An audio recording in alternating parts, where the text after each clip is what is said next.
Now we know why Biden only does interviews with weathermen like Al Roker. Last night he talked with CNN and it was a train wreck. He lied, insulted his voters, and scared away famous backers. You're not sending weapons to Israel during a war while American hostages and hostages from 22 countries are still in that You're not sending weapons now, you dumb I never, ever, ever thought I would say this, okay? But I could promise you this right now. Smoking Joe Biden, cadaver Joe Biden, me, Michael Rappaport, I'm not voting for you. You're not getting my vote. And plenty of us also ain't voting for you, you. Biden's losing the Israel and Hamas vote.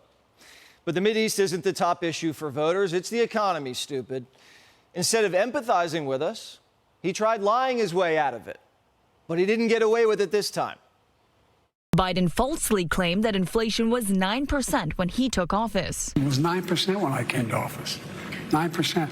Inflation was actually 1.4% when Biden was sworn in, peaking at 9.1% in June 2022. What's one more lie for a black Puerto Rican truck-driving Jewish professor whose uncle was eaten by cannibals?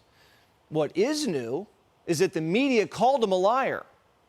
Where Biden really shot himself in the foot, though, is when he told you to shut up and spend more of the money you don't have. There's real pain. I mean, grocery prices are up 30%, more than 30% since the beginning of the pandemic. And people are spending more on food and groceries than they have at any time, really, in the past 30 years. I mean, that's a real day-to-day pain that people feel. It really is. And it's real. But the fact is that if you take a look at what the people have, they have the money to spend. Who has money to spend besides Gold Bar Bob? Fannie Willis, who keeps cash in a safe because it's a black thing? People are hurting and life's expensive. Doesn't Joe read the polls? The polling data has been wrong all along. You know, how many, you guys do a poll with CNN, how many folks you have to call to get one response? Joe's fighting with CNN. This can't be good. Biden tells factory workers they're full of ish, calls our reporter a stupid son of a bitch, and calls you crazy if you say groceries are pricey. Joe was supposed to be the genteel granddad who wisely guided us back home. Now he snaps when you point out that he missed the exit. It's always someone else's fault. Even CNN sees it. That sounds like somebody in Washington telling people you're wrong, and whatever your party is, voters don't process it that way. They don't like that. Definitely don't like being told they're wrong because it's how they're actually experiencing the economy personally. They don't like people in Washington telling them they're wrong. And I think he's making a terrible mistake. You know, it may not be, if he doesn't win this race, it may not be Donald Trump that beats him. It may be his own pride. Biden's an angry recluse, obsessed with his legacy. He wants to be remembered like JFK, but he's going down as a mean liar who opened the border, botched the Afghan withdrawal, and destroyed the dollar. The media is confused because Trump's up in the polls, and the Biden trials are backfiring.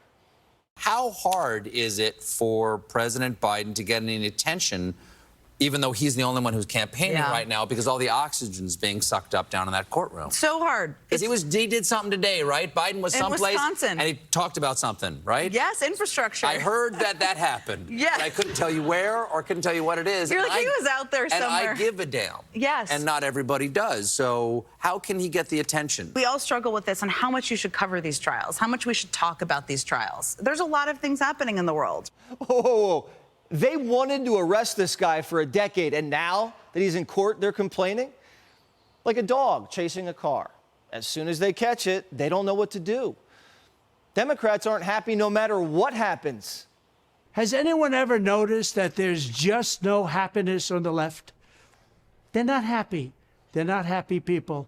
There's a lot of anger, confusion, and sadness in the Democrat Party.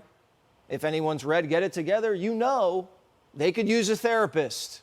I'd like to call the part of this segment Therapy with Hillary, if I may, because she's now going to become, she needs another role, therapist.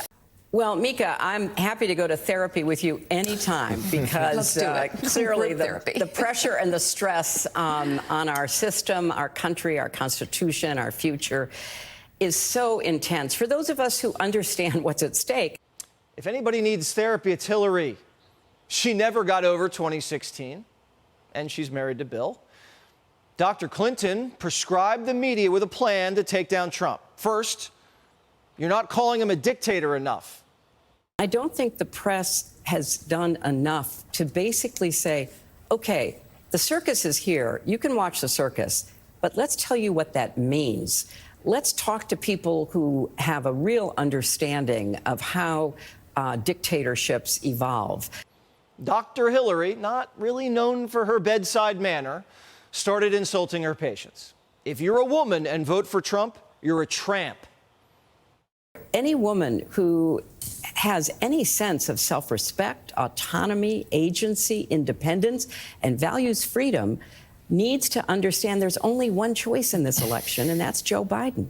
Only Hillary could figure out a new way to insult half the country.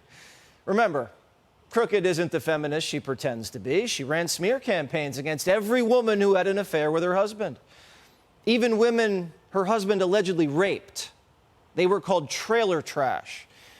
Trump invited them all to the second debate and lined them up at a table. And it was a long table.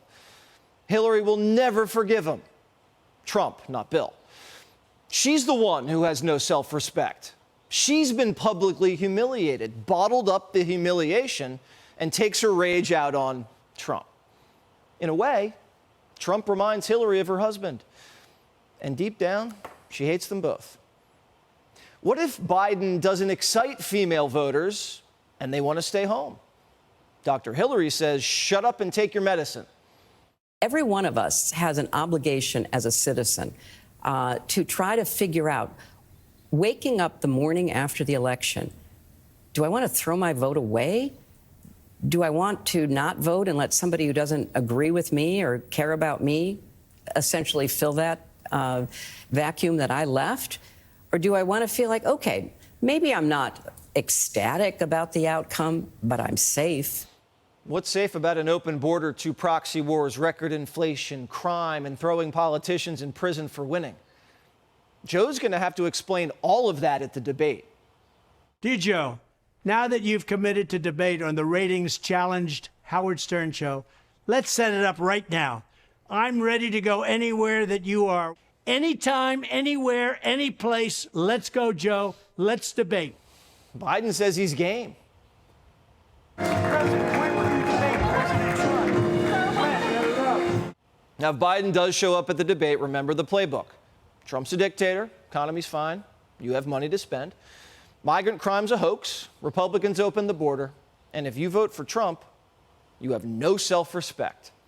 Click here to subscribe to the Fox News YouTube page to catch our hottest interviews and most compelling analysis.